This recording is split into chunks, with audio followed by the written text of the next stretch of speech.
नमस्कार, आप देख रहे हैं जौनपुर टुडे। मैं हूं शुभम अग्रहरी।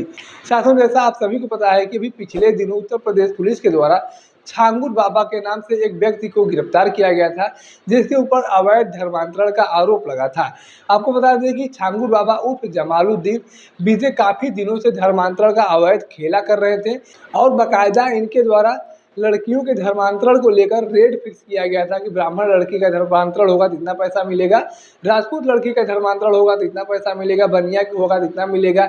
इस तरीके से पूरा एक गोरख धंधा उत्तर प्रदेश के बलरामपुर में चलाया जा रहा था। और अब बड़ी खबर है कि छांगुर बाबा की जो उत्तर प्रदेश के बलरामपुर में कोठी थी, उस कोठी को ध्वस्त कर दिया गया है। जी हाँ, बड़ी बुलडोजर कार्रवाई की गई है और बताया जा रहा है कि लगभग 3 करोड़ रुपए की इस कोठी को प्रशासन के द्वारा बुलडोजर से ध्वस्त किया गया है। साथ ही साथ इस बात की भी जानकारी सामने आई है कि छांगुर बाबा की यह बलरामपुर वाली कोठी लगभग 3 बीघे में फैली हुई थी, जो नीतू उर्फ नसरीन के नाम पर दर्ज था।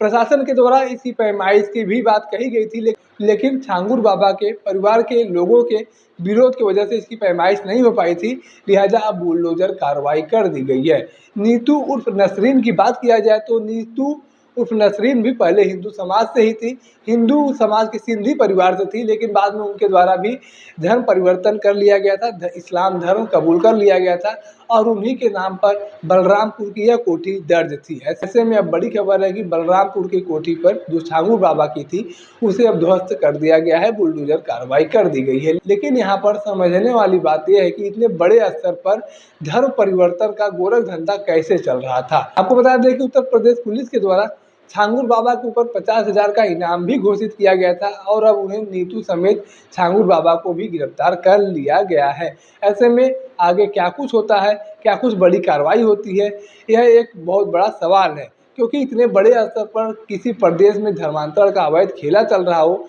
और किसी को कानों कान भनक न लगे, यह बहुत ही बड़ा सवालिया निशान उत्तर प्रदेश प्रशासन पर भी खड़ा करता है कि आखिर इतने दिनों से अवैध धर्मांतरण का खेला चल रहा था और प्रशासन को भनक कैसे नहीं लगी और यह मामला अब कैसे उठ रहा है। इसके पहले काफी दिनों से चल रहा था, बाकायदा रेट फिक्स था कि पंडित की लड़की लाओगे तो इतना मिलेगा, ठाकुर की लड़की लाओगे इतना मिलेगा, बनिया की लड़की लाओगे तो इतना मिलेगा। यानी कि यूँ कहा जाए तो गलत नहीं होगा कि छांगुर बाबा की तरफ से एक बड़ा टारगेट फिक्स किया गया था कि सिर्फ हिंदू लड़कियों का ही धर्मांतरण किया जाएगा। लड़कों को लेकर कोई बातें ही नहीं सामने आ रही है, सिर्फ हिंदू लड़कियों को लेकर ही बातें सामने आ रही हैं कि फला फला लड़की को लेकर लाओगे तो इतना इतना पैसा मिलेगा। और बाकायदा इसका गोरख धंधा अच्छे से चल भी रहा था, ऐसा भी नहीं था कि नहीं हो रहा था, धर्मांतरण का अवैध खेला भी चल रहा था। और इनकी जो साथी थी नीतू उर्फ नसरीन, वह भी एक हिंदू परिवार की ही लड़की थी, सिंधी समाज की लड़की थी, जो बाद में हिंदू धर्म को छोड़कर इस्लाम धर्म कबूल कर ली थी। इस तरीके का पूरा गोरख धंधा चल रहा था और अब कार्रवाई की बात सामने आ रही है और उत्तर प्रदेश सरकार के द्वारा भी दावा किया जा रहा है कि छांगुर बाबा के ऊपर बड़ी कार्रवाई की जाएगी और ऐसी कार्रवाई की जाएगी जो नज़ीर बन जाएगी।